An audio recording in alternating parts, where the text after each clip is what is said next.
വിവാഹം കഴിഞ്ഞിട്ട് വിരലിലെണ്ണാവുന്ന ദിവസങ്ങളേ ആയിട്ടുള്ളൂ. അതിനിടയിൽ നീ പലവട്ടം ഇങ്ങോട്ട് വന്നില്ലേ? അതുപോലെ എന്തെങ്കിലും കാര്യത്തിനാണ് ദേവിയെ പോയതെങ്കിലോ? ഞാൻ മറുപടി പറയാം. രജനി വേണ്ട, നീ മിണ്ടാതിരിക്കും, സംസാരിക്കണ്ട. അല്ലമ്മേ, എനിക്ക് കൃത്യമായിട്ടുള്ള മറുപടി ഉണ്ട്.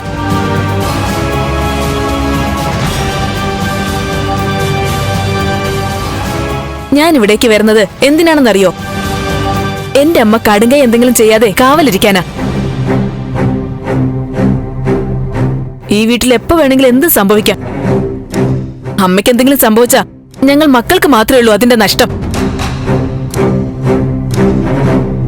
അമ്മ അങ്ങനെയൊന്നും വിട്ടുകളയാൻ പറ്റില്ല. ഇതാണ് എന്റെ ഉത്തരം. ദേവിക ഇവിടുന്ന് പോയത് അവൾ ആത്മഹത്യ ചെയ്യാതിരിക്കാൻ വേണ്ടിയാണെങ്കിലോ?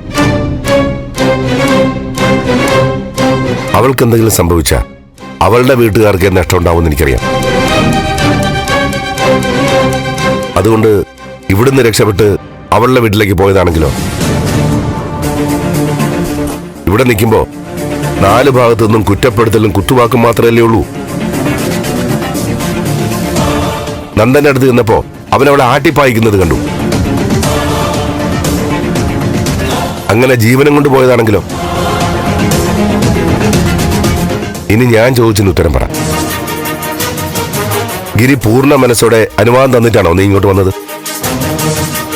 ഞാൻ പറഞ്ഞിട്ടുണ്ട് എന്റെ മക്കളെ കുറ്റപ്പെടുത്തി സംസാരിക്കരുതെന്ന്. ആ ദേവിക ചെയ്തതുപോലെ ഇവരും തെറ്റിന് കൊടപിടിക്കണമായിരിക്കും. എന്റെ മക്കൾ അന്തസ്സുള്ളവരാ. അച്ഛന് സ്വാധീനവും പ്രതാപവും ഉണ്ടെന്ന് വെച്ചിട്ട് അച്ഛനോട് അവരെ ഒട്ടി നിൽക്കില്ല. അവര് ന്യായത്തിന്റെ ഒപ്പം നിൽക്കുന്നവരാ.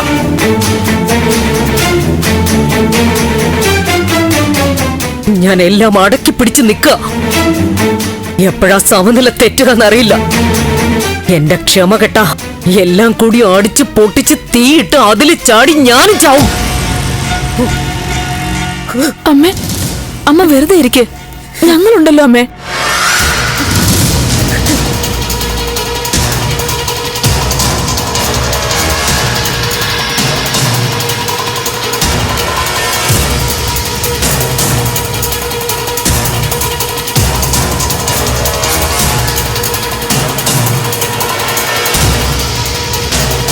പറ, ആ തനുജയുടെ അമ്മയാരാ?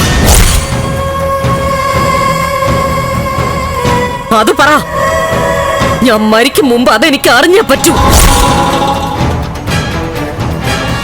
ചോദിച്ചതിന് ഉത്തരവില്ലേ? ഞാൻ പറഞ്ഞില്ലേ, ആ തനുജ എന്റെ ആരുമല്ല. പിന്നെ നിങ്ങളുടെ ആരും അല്ലെങ്കിൽ അവൾ എന്തിനാ ഇങ്ങോട്ട് കയറി വന്നത്? സ്വന്തം അച്ഛനാണെന്ന് പറഞ്ഞ് അവള് വീഡിയോ ഇട്ട എന്തിനാ? അച്ഛൻ ഇപ്പോഴെങ്കിലും ഒന്ന് പറ. അതറിഞ്ഞ ബഹളമൊന്നും ഉണ്ടാക്കില്ല. പക്ഷെ ഒരു രഹസ്യം ഇങ്ങനെ കൊണ്ടുപോകാൻ പറ്റില്ല. അച്ഛൻ പറയില്ലേ? പറയില്ല. പറഞ്ഞു കഴിഞ്ഞാ പിന്നെ തമ്മിൽ കാണാൻ പറ്റാതായാലോ? അവൾക്കറിയായിരിക്കും അമ്മേ, ദേവിയേക്ക്. ഇവിടെ നിന്ന് നമ്മൾ എങ്ങനെയെങ്കിലും ചോദിച്ചറിഞ്ഞാലോ എന്ന് വെച്ചിട്ട് അച്ഛൻ തന്നെ ആയിരിക്കും അവളെ പറഞ്ഞയച്ചത്.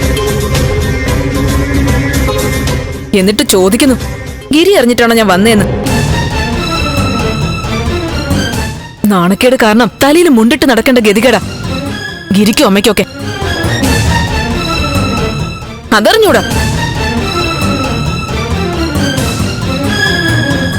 ഫ്ലവേഴ്സ് സ്മാർട്ട് ഷോ ശനി ഞായർ ദിവസങ്ങളിൽ രാത്രി 9:30 ഫ്ലവേഴ്സിൽ.